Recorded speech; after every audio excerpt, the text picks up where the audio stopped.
शुभम और सरल दो भाई थे। दोनों ही अपने माता पिता के लाडले थे। माँ बाप अपने स्तर पर दोनों बच्चों की सभी ख्वाहिशें पूरी करने की कोशिश करते थे, परंतु अत्यधिक गरीब होने के कारण कभी कभी वे उनकी कुछ इच्छाएं पूरी नहीं भी कर पाते थे। दोनों बालक भी माता पिता की स्थिति समझकर उन्हें कभी ज्यादा परेशान नहीं करते थे। दोनों मन लगाकर पास की पाठशाला में पढ़ने जाते थे।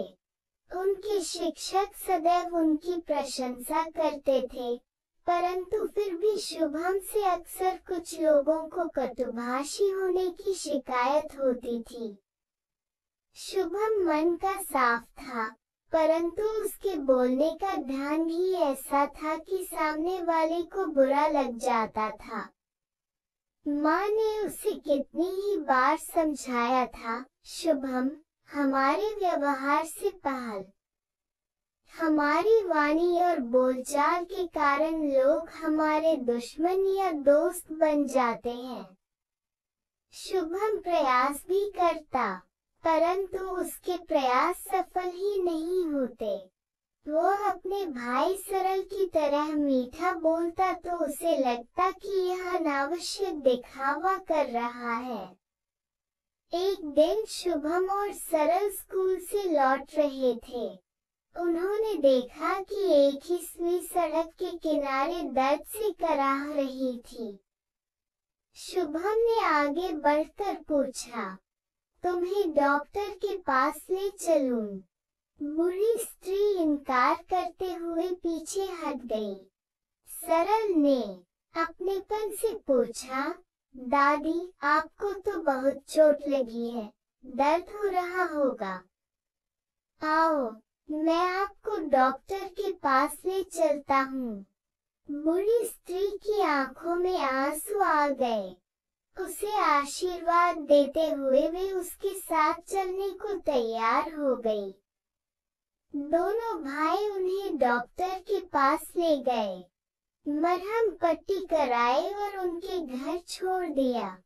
शुभम के मन में यह बात लगातार चल रही थी कि कैसे मेरे कहने पर दादी ने डॉक्टर के पास चलने से मना कर दिया और सरल के कहने पर वह आशीर्वाद देते हुए साथ चलने को तैयार हो गई। उसे आज अपने भाव स्वच्छ होते हुए भी वाणी मैली लग रही थी। उसे लगा कि वह भी बिल्कुल अपने भाई की तरह ही स्त्री की हालत देखकर उनकी मदद करना चाहता था, परंतु केवल उसके बोलने के तरीके को देखकर ही बूढ़ी स्त्री पीछे हट गई। उसे बहुत दुख हुआ और उसने निश्चय किया कि वह भी सरल की तरह मृदुभाषी बनकर ही रहेगा। यह उसके लिए इतना सरल काम नहीं था। यह उसके लिए इतना सरल काम नहीं था।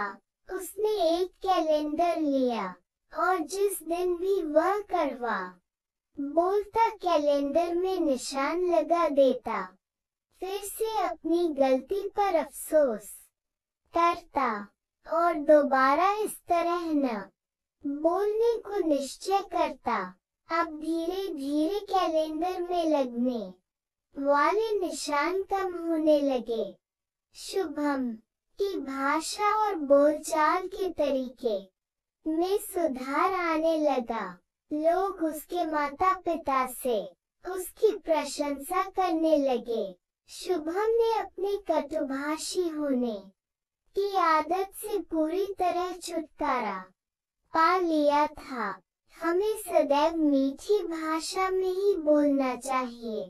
धन्यवाद। वीडियो को लाइक करें, चैनल को सब्सक्राइब